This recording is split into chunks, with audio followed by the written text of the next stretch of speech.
जय श्री कृष्ण। स्वागत है आप सभी का मेरे H S Bhardwaj YouTube channel पर। मैं हरिओम शर्मा। आज आपको अहोई अष्टमी की व्रत कथा और पूजा विधि बताऊंगा।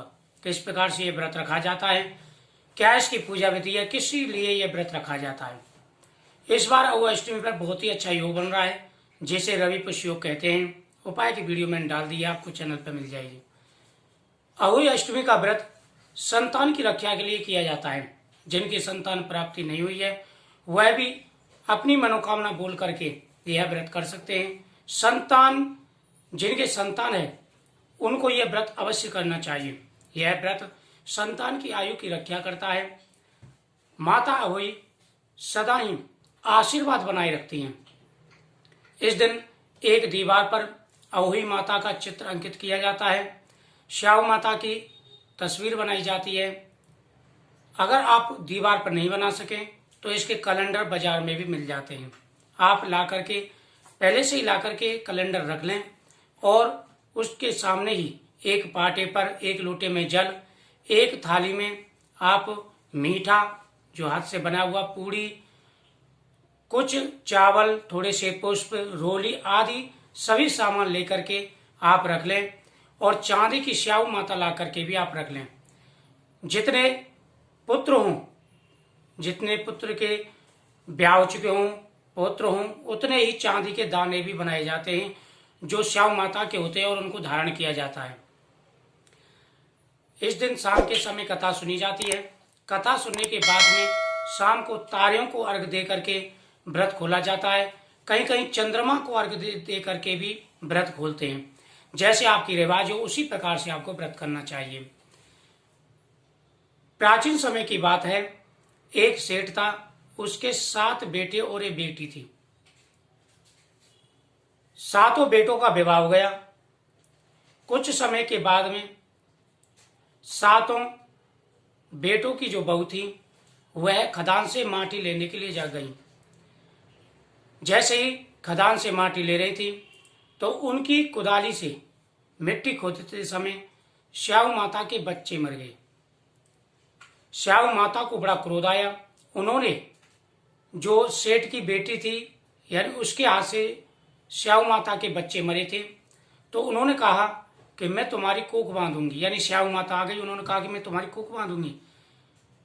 ननंद ने सभी भाभियों से कहा कि तुम मेरे बदले कोख बंधवा लो। तो सेठ की जो 6 पुत्रों की बहुएं थी, सेठ की जो 6 बहुएं थी, उन्होंने मना कर दिया। 7वीं बहू ने कहा कि अगर मैं कोख नहीं बंधवाऊंगी तो मेरी सासू जी नाराज हो जाएंगी। उसने अपनी कोख बंधवा ली। ननंद के बदले उस सबसे छोटी भाभी 7वीं भाभी ने अपनी कोख बंधवा ली।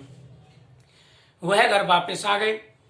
आकर के सभी ने अहोई माता का व्रत किया, उनकी पूजा की।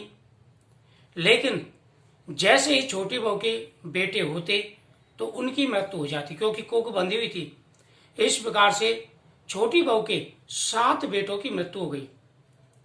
जैसे ही बेटा जन्मता, संतान जन्मती, 7वें दिन उसकी मृत्यु हो जाती। उन्होंने पंडित जी को बुला करके इसका कारण पूछा। उन्होंने छोटी बहू से कहा कि तुम सुरई माता की पूजा करो, यानी गौ माता की पूजा करो। सुरई गौ माता श्याम माता की भाईली है। अगर वह प्रसन्न हो गई तो तुम्हारी कोख जरूर खुल जाएगी। तो छोटी बहू ने नेम बना लिया। वह प्रतिदिन जाती, सुरई गौ माता के नीचे झाड़ू लगा के आती, सफाई करके आती। सुरई गौ माता मन में विचार करती कि आजकल मेरी सेवा इतनी कौन कर रहा है जो प्रतिदिन झाड़ू लगा के जाता है, जल छिड़क के जाता है। उन्होंने कहा कि आज मैं छुप करके देखूंगी। गौ माता सुबह सुबह जल्दी उठ करके छुप करके देखने लगी।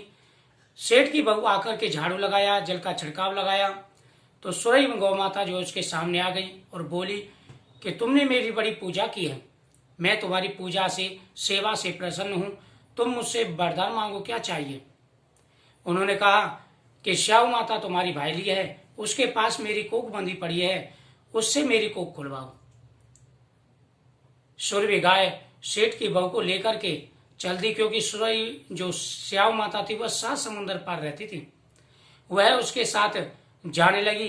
रास्ते में एक पेड़ के नीचे दोनों बैठ गए क्योंकि थक चुके थे। इतने में एक सांप आया। उस बरगद पर गरुड़ पंखनी के बच्चे थे। वह उनको खाने के लिए ऊपर चढ़ा, तभी सेठ की बहू ने श्याम को मार करके ढाल के नीचे रख दिया। कुछ समय के बाद में गरुड़ पंखनी आई। उन्होंने सोचा कि इन्होंने ही उनके बच्चों को खाया है। वह सेठ की बहू के चोंच मारने लगी। सेठ की बहू ने कहा कि मैंने तो तुम्हारे बच्चों की रक्षा की है, तुम्हारे बच्चों को सर्प खाने के लिए आया था, उनसे मैंने रक्षा किया। गरुड़ पंखनी प्रसन्न हो गए। उन्होंने कहा कि तुम मुझसे वरदान मांगो।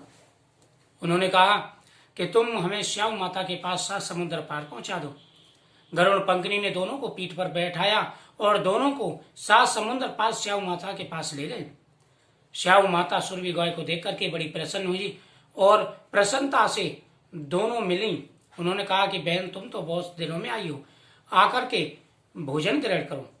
दोनों जो है बैठ गए, बातें करने लगे।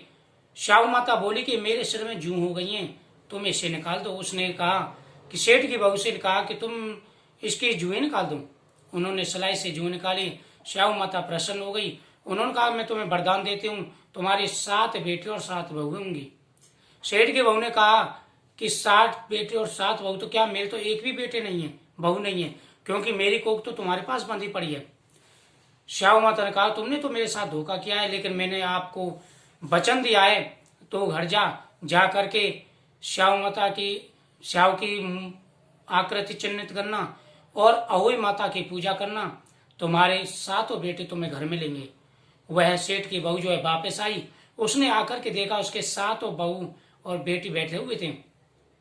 इधर जेठानी कहने लगी कि जल्दी जल्दी से पूजा पाठ कर लो, अपने कार्य कर लो, क्योंकि छोटी बहू रोने लगेगी।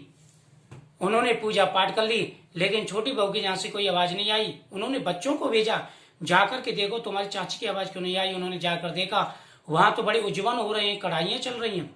उन्होंने आकर के अपनी माँ से कहा। माँ दौड़ी दौड़ी गई। उन्होंने कहा कि ऐसा तुमने क्या किया था कि तुम्हारे यहाँ तो 7 बेटे वापिस आ गए। उन्होंने कहा ये सब अहोई माता की कृपा है, श्याम माता की कृपा है। तो उन्होंने भी जो है अहोई माता का व्रत किया, श्याम माता से प्रार्थना की कि सभी के बच्चों की जो रक्षा करें। इस प्रकार से ये व्रत करना चाहिए, कहानी सुननी चाहिए। उसके बाद में जब कहानी सुने उस समय 7 दाने गेहूं के लेकर के यह कहानी सुननी चाहिए। उसके बाद में जिस लोटे के सामने आप कहानी सुनेंगे उससे शाम को अर्घ देकर के व्रत खोला जाता है, ब्याना मनसा जाता है। एक थाल में श्रृंगार का सामान और ब्याने का सामान रख करके सासू माँ के चरण स्पर्श करके उनको दिया जाता है। सासू माँ ना हो तो किसी भी माननीय बुजुर्ग को जो है ये ब्याना दे सकते हैं, जो आपके घर में बड़ी हो या पास पास में कोई भी जिसको आप आदर सत्कार से मानते हो। तो इस प्रकार से ये व्रत करने से सारी मनोकामनाएं पूरी हो जाती हैं और संतान की रक्षा होती है। यह व्रत बहुत ही बड़ा और पवित्र व्रत है। तो इस प्रकार से आप ये व्रत करें, अहोई माता आपके बच्चों की रक्षा करेगी और आपकी सभी मनोकामनाएं पूरी करेगी। बोला अहोई माता की जय।